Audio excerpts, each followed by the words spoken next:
Hello बच्चों, let's read the question. The neurotransmitters produced at electric synapses is. तो यहाँ हमें क्या पूछा जा रहा है, इलेक्ट्रिक सिनेप्सिस जो होता है उसमें न्यूरोट्रांसमीटर जो प्रोड्यूस किए जाते हैं वो कौन से होते हैं। ठीक है, तो सबसे पहले आती है बात हमारे न्यूरोट्रांसमीटर्स के बारे में। अगर देखा जाए तो न्यूरोट्रांसमीटर होते क्या हैं, ये हम लोगों को जानना ज्यादा इंपॉर्टेंट हो जाएगा, तभी हम लोग इस क्वेश्चन का उत्तर आंसर जो है अच्छे तरीके से दे पाएंगे। ठीक है, न्यूरोट्रांसमीटर होते हैं हमारे मॉलिक्यूल, सिग्नलिंग मॉलिक्यूल। ऐसे लिख सकते हैं हम लोग कि it is a signalling molecule produced by presynaptic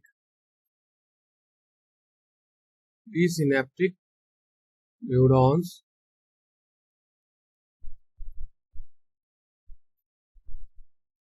which can affect the next cell formed during synapses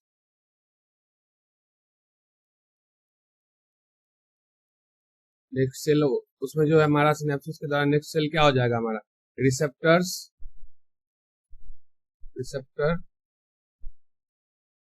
of dendrites.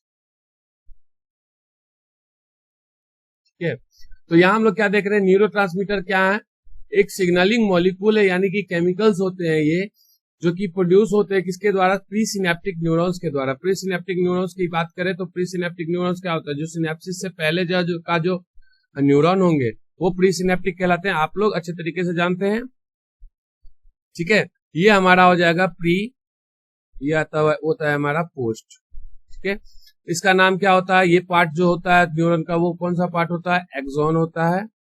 वही जो पार्ट होता है ये दूसरे न्यूरॉन्स का, तो वो क्या हो जाता है हमारा, डेंड्राइट्स हो जाता है, जिनके बीच में सिनेप्सिस देखने को मिलता है। ठीक है, अब यहाँ हम लोग जानते हैं कि यहाँ जो है कुछ रिसेप्टर्स लगे होते हैं इस प्रकार से, जहाँ क्या होता है इसके द्वारा प्रोड्यूस किया हुआ ये न्यूरोट्रांसमीटर, ये जो डॉटेड स्ट्रक्चर मैं ड्रॉ कर रहा हूँ ये क्या है, हमारे न्यूरोट्रांसमीटर से केमिकल मॉलिक्यूल्स कह सकते हैं या सिग्नल वाले मॉलिक्यूल्स कहते हैं। तो वो क्या होते हैं कि यहाँ पे जो है वो एक्सेप्ट किए जाते हैं, रिसेप्ट किए जाते हैं, स्पेशल रिसेप्टर्स के द्वारा यहाँ पे एक्सेप्ट कर लिया जाता है। वही यहाँ पे हम लोगों ने लिखा है कि जो प्री सिनेप्टिक न्यूरॉन्स के द्वारा प्रोड्यूस किया गया can effect the next cell.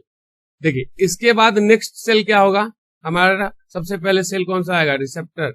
Next cell कौन सा है, रिसेप्टर हो जाएगा, इसीलिए मैंने यहाँ ब्रैकेट में दे दिया है receptor of dendrites found during synapses. Synapses जो हो रहा है यहाँ से यहाँ तक जो प्रोसेस सिनेप्सिस का हो रहा है उसमें ये जो एक्सॉन का सेल होता है, प्री सिनेप्टिक न्यूरॉन के बाद पहला सेल कौन सा आएगा, फर्स्ट सेल। नेक्स्ट सेल सबसे उसके बाद वाला जस्ट नेक्स्ट वाला कौन सा सेल है, हमारा रिसेप्टर होता है। ठीक है, तो इसीलिए नेक्स्ट सेल को ये इफेक्ट करता है, यानी कि एक्सेप्ट किया जाता है। तो यहाँ अगर बात की जाए कि इलेक्ट्रिकल सिनेप्सिस की बात हो रही है यहाँ पे, तो हम लोग क्या जानते हैं कि इलेक्ट्रिकल सिनेप्सिस क्या होते हैं, बहुत ही ज्यादा टाइटली पैक्ड क्लोज्ड कनेक्टेड रहते हैं, है ना। क्या होते हैं कि इसमें इलेक्ट्रिकल सिनेप्सिस में हमारे यहाँ एक पॉइंट यहाँ दे रहा हूं कि इलेक्ट्रिकल सिनेप्सिस क्या, इलेक्ट्रिक सिनेप्सिस इसमें कनेक्शन जो होता है pre and post synaptic neurons are connected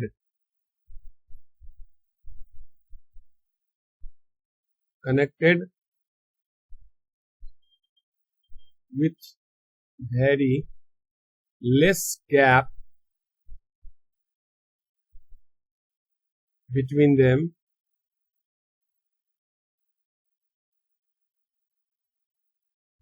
and so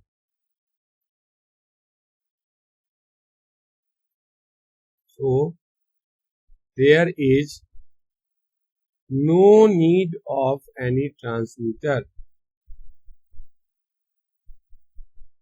no need of any neurotransmitters.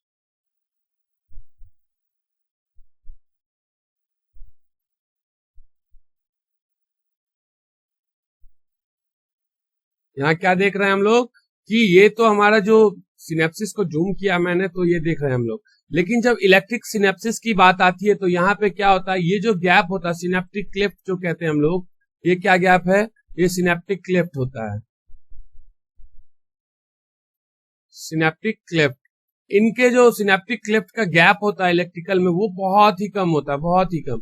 तो इनमें क्या होता है कि डायरेक्टली जो है इनमें ये प्री और पोस्ट का सिनेप्टिक का जो रिसेप्टर होते हैं डायरेक्टली कनेक्टेड हो जाते हैं। कुछ इस प्रकार से यहाँ देख सकते हैं हम लोग कि ये हमारा प्री हो गया और ये हमारे डेंड्राइट्स होगा, इसके रिसेप्टर जो है इसके साथ कनेक्टेड हो जाते हैं। ठीक है, तो यहाँ बहुत ही कम गैप देखने को मिलता है और इसीलिए यहाँ पे हमारे न्यूरोट्रांसमीटर जो एक मीडियम होते हैं जो कि सिग्नल इंपल्स का ट्रांसमिशन करने के लिए रिस्पॉन्सिबल होते हैं, सिग्नल को लेकर के जाते हैं एक एक्सोन से दूसरे एक्सोन के सिग्नल लेकर के जाते हैं एक एक्सोन से डेंड्राइट्स के पास, तो वो न्यूरोट्रांसमीटर एक मीडियम का काम करते हैं। और यहाँ पे इलेक्ट्रिकल सिनेप्सिस में क्या होता है, वहां गैप नहीं होता ज्यादा और इसी कारण से वहां पे कोई न्यूरोट्रांसमीटर का जरूरत नहीं पड़ता है। और हम लोग ये भी जानते हैं इसी कारण से जो है हमारा इलेक्ट्रिकल सिनेप्सिस जो है बहुत ही फास्ट होता है एज कंपेयर टू केमिकल से। केमिकल सिनेप्सिस में क्या हो जाता है कि न्यूरोट्रांसमीटर पे डिपेंडेंट हो जाते हैं। ठीक है, सिग्नल ट्रांसमिशन जो होता है वो न्यूरोट्रांसमीटर पे डिपेंडेंट हो जाते हैं, वहीं इलेक्ट्रिकल सिनेप्सिस में कोई गैप नहीं होता है और वो डायरेक्टली कनेक्शन जो है सिग्नल ट्रांसफर कर पाते हैं। तो इसीलिए यहाँ पे क्या हो जाएगा, इलेक्ट्रिकल क्वेश्चन में अगर पूछा जा रहा है इलेक्ट्रिकल सिनेप्सिस के दौरान, तो हम लोग यहाँ पे क्या देंगे, नन ऑफ द एबव।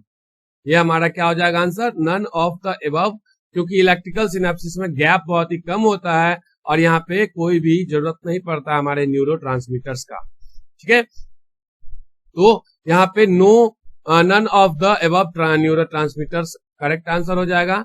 तो आप लोग इस क्वेश्चन को अच्छे तरीके से समझ गए होंगे, ये मैं आशा करता हूं।